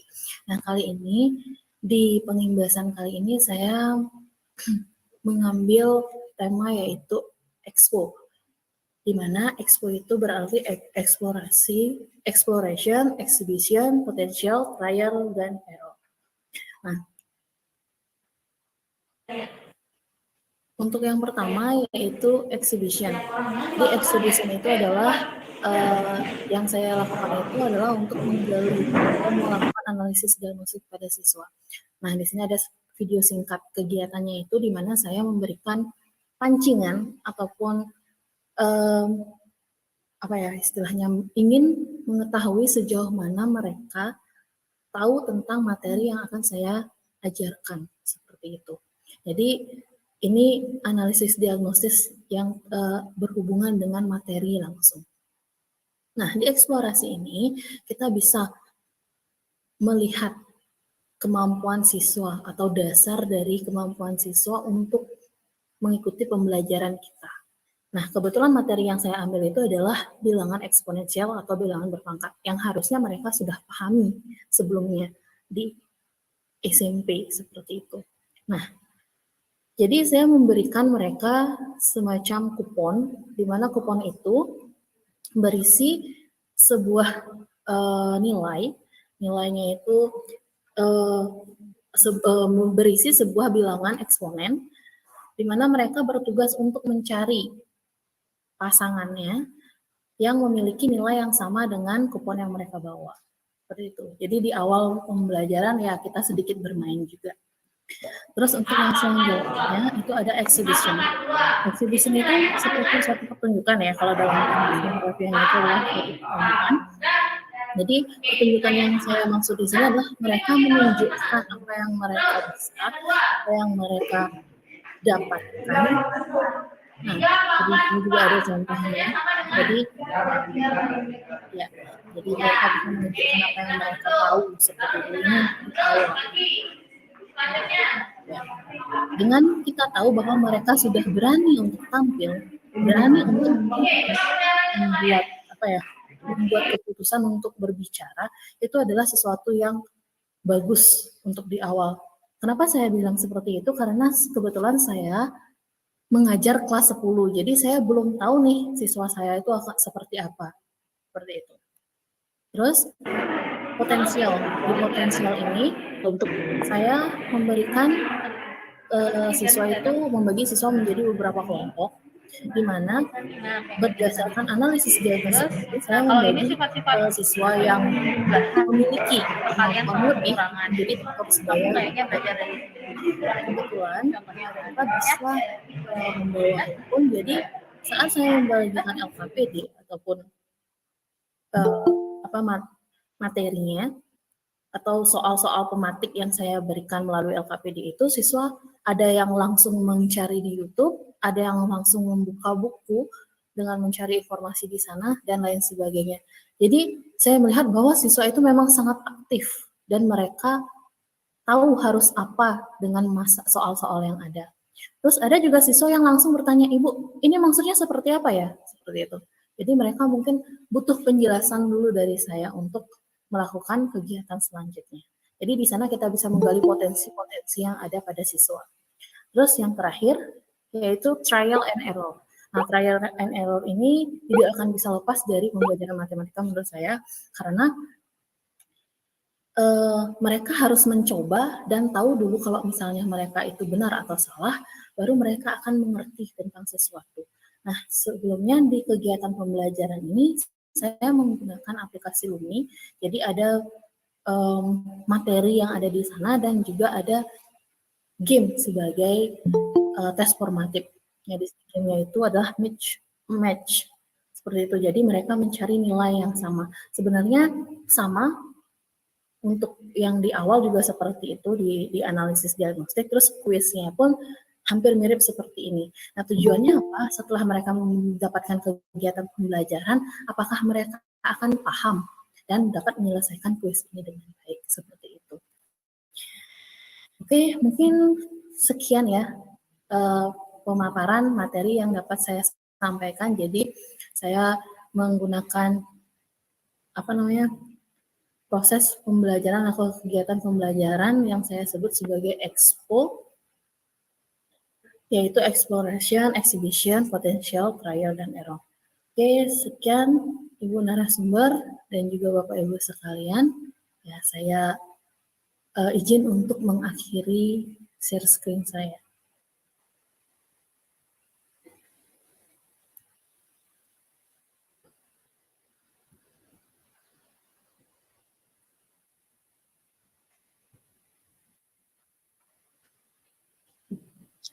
Baik, terima kasih banyak Ibu Kusuma Dewi selaku narasumber kita yang terakhir. Sangat luar biasa sekali ya Bapak Ibu pemaparan materi yang telah disampaikan oleh Ibu Kusuma Dewi. Baik Bapak Ibu, untuk selanjutnya kita buka sesi diskusi. Kepada Bapak Ibu yang ingin bertanya, kami persilahkan baik melalui room chat ataupun bertanya secara langsung. Baik, untuk Bapak Yadi Tia Permanayasa, kami persilahkan secara langsung untuk menyampaikan pertanyaannya.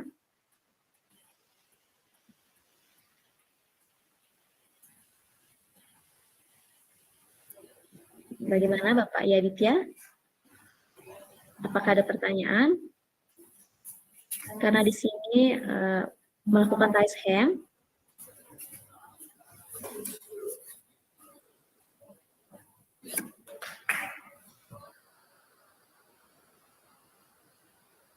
Atau Bapak Ibu guru yang lain, kami persilahkan untuk menyampaikan pertanyaannya.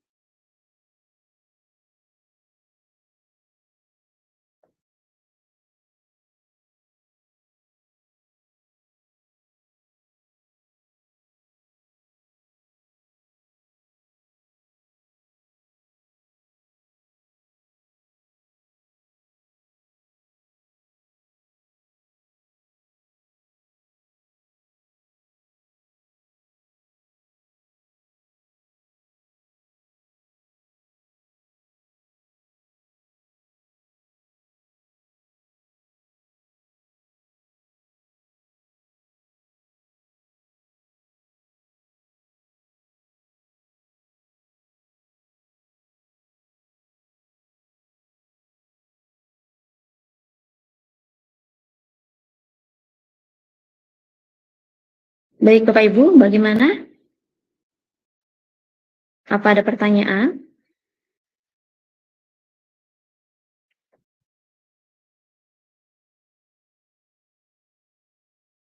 Ingin jika tidak ada pertanyaan, maka kami tutup sesi diskusi ini. Baik Bapak Ibu, demikianlah pemaparan materi yang terakhir yang sekaligus merupakan akhir dari kegiatan webinar kita pada hari ini. Tentunya terima kasih banyak kami ucapkan kepada Bapak Komang Mudiatnya selaku Duta Teknologi tahun 2018 dan juga Bapak Agus Suputrayasa selaku Duta Teknologi tahun 2022 yang juga telah bergabung membersamai kami pada hari ini. Terima kasih banyak kepada Bapak Ibu narasumber semuanya yang telah meluangkan waktunya dan atas ketersediaannya berbagi ilmu kepada kami semua hari ini, yang tentunya sangat bermanfaat untuk kita semua hari ini.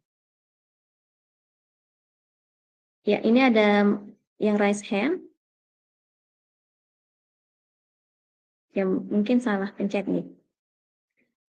Ini Bapak Ibu, saya lanjutkan.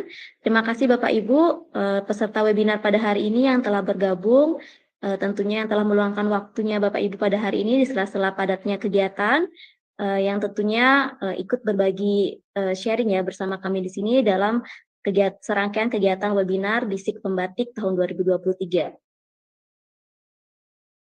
Baik Bapak Ibu, tentunya tidak semua pertanyaan mungkin bisa kita rampungkan pada diskusi kita kali ini, namun tentunya kita akan tetap selalu bisa berdiskusi dalam ruang dan waktu lainnya ya Bapak Ibu. Sebelum kita akhiri kegiatan webinar pada hari ini, mungkin kesediaan narasumber Bapak Agung Pramarsuya untuk memberikan closing statement-nya kepada Bapak Agung.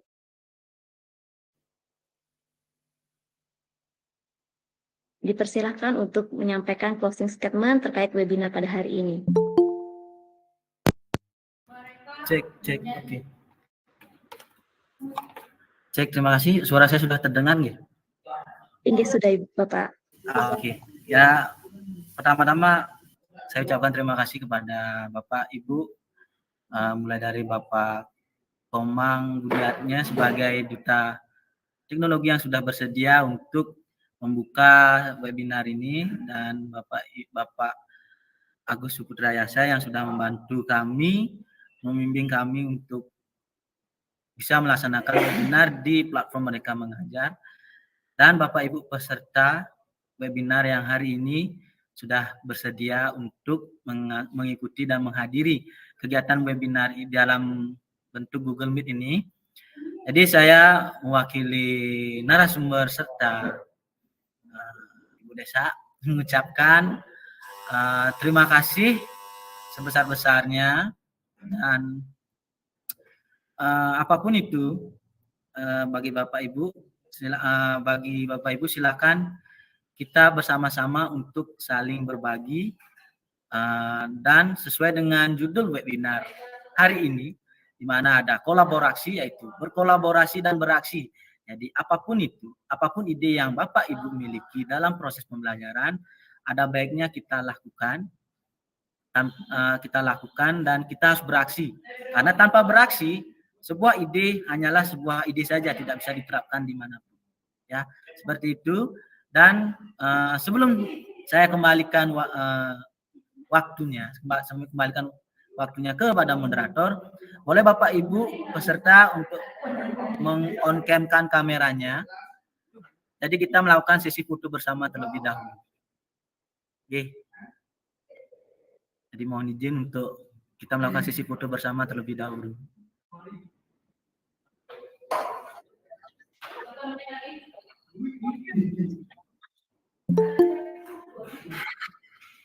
Oke. Kenapa yang penting ini? Oke. Hitungan ketiga nih Bapak Ibu. Boleh gaya formal dulu, boleh gaya formal. 1. Jadi mohon maaf agak ribut sedikit karena saya sedang di ruangan. 1, 2, 3. Sebentar dulu Bapak Ibu ya. Oke, lagi sekali gaya bebas, jadi salam teknologi seperti ini. Oke. 1, 2, 3.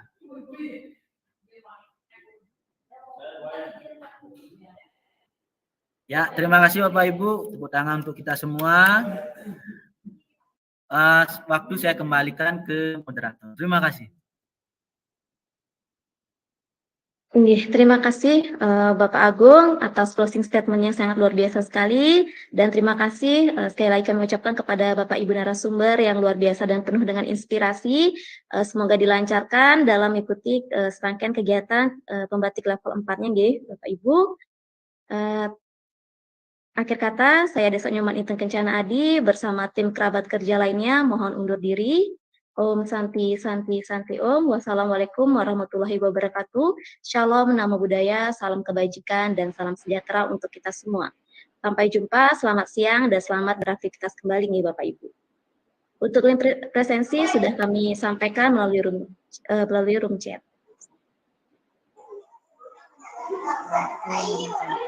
Terima kasih Bapak Ibu. Terima kasih Bu Desa sudah memandu hari ini. Oke, sama-sama. Terima kasih Bapak Ibu. Terima kasih Bapak Ibu sudah hadir. Jangan lupa Bapak Ibu yang sudah hadir sampai Bapak Ibu ya. akhir. Bergabung juga. Terima kasih sharing ilmunya Bapak Ibu. Terima kasih semuanya.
Selamat siang Bapak Ibu, mohon izin untuk mengingatkan juga bahwa sesi webinar kami Bisik Pembatik yang diadakan oleh rekan-rekan sahabat teknologi tahun 2023 ada 10 seri ya Bapak Ibu ya. Nanti malam ada juga seri yang kedua. Jangan lupa untuk bisa ikuti juga berbagi praktik baik dari rekan-rekan sahabat teknologi. Sampai jumpa nanti malam Bapak Ibu. Selamat siang. Terima kasih banyak Bapak Agus. Mohon maaf kalau misalkan tadi ada salah kata. Terima kasih sekali atas bimbingannya dari mulai pendaftaran di PNN sampai hari ini. Iya, semangat Ibu Siti. Tetap semangat Bapak Ibu semuanya sahabat teknologi dan Bapak Ibu sahabat pembatik ya di Provinsi Bali. Mohon izin Lev. Selamat siang Bapak Ibu, selamat beraktivitas. Selamat siang Bapak.